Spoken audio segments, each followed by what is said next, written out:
From JBS Studios in Greater New York, this is the JBS News Update with Teisha Bader.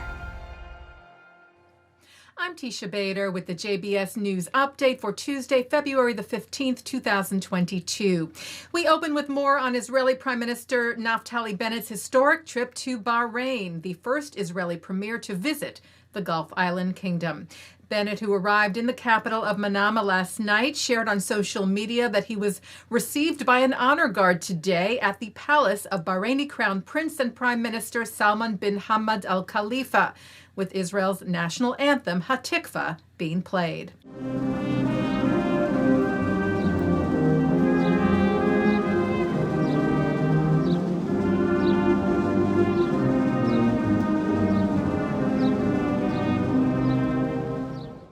The two later sat down and spoke of the historic meet. Peace should be the endeavor of all responsible. Not that we ever had a war,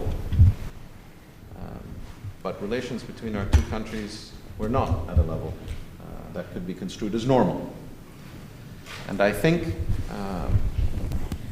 that if we seek a wider Middle East that is free from conflict, that is based on principles of mutual respect, understanding, and a shared responsibility towards security, we must do more to get to know one another and build upon the Abraham Accords, which have been such a historic agreement concluded in the last year.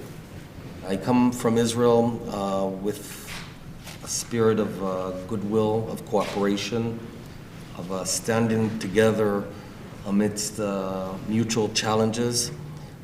And I think our goal in this visit is to turn it from government to people peace, Yes. And to convert it from ceremonies to substance. To substance. Bennett also met with Bahrain's King Hamad bin Isa Al Khalifa at his palace in Manama, as well as with U.S. 5th Fleet Commander Vice Admiral Brad Cooper, stationed in Bahrain, and with Jewish community leaders in Bahrain. I could think of no better way to kick off this visit than with seeing my family here in Bahrain, and all of you are indeed our family. I come from Israel with goodwill, with warm friendship between the two people, and I'm sure you can be a remarkable bridge between Bahrain and Israel. Israel's President Isaac Herzog's office released a statement today saying that a senior official delegation from Turkey will arrive in Israel this week as part of preparations for the planned visit of Herzog to Turkey, and with the aim of discussing relations between the two countries, relations which have been strained for over a decade. Herzog's visit to Turkey is reportedly planned for March the 9th, and follows the recent warming of ties between the countries.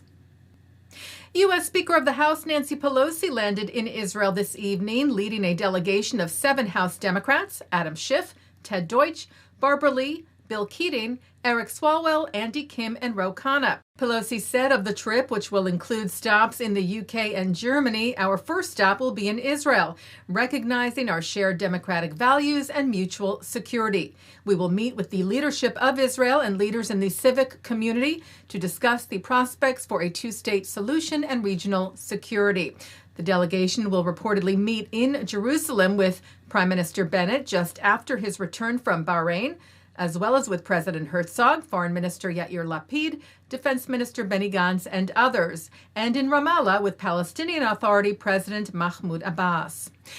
A follow-up now for you to a story we told you about yesterday. An arrest was made in the shooting yesterday in Louisville, Kentucky, at Jewish mayoral candidate Craig Greenberg, who was unharmed in the incident.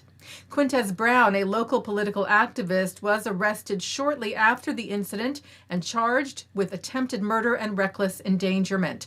Local ABC affiliate WHAS 11 shared comments from local police chief Erica Shields on the investigation into a possible motive, which still remains unclear.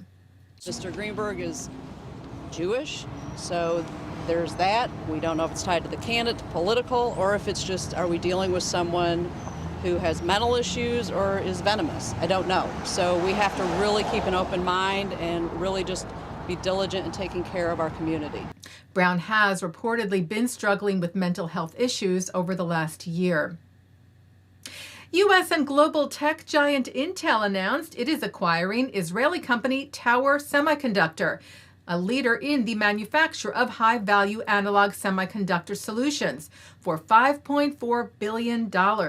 Tower is based in Migdal HaEmek in northern Israel and also operates manufacturing facilities in the U.S., Italy, and Japan. Taking a look now at our programming for tonight on JBS for Tuesday, February the 15th at 7 o'clock, Rabbi Ammiel Hirsch talks about how the grandest human accomplishments are the result of the smallest daily decisions.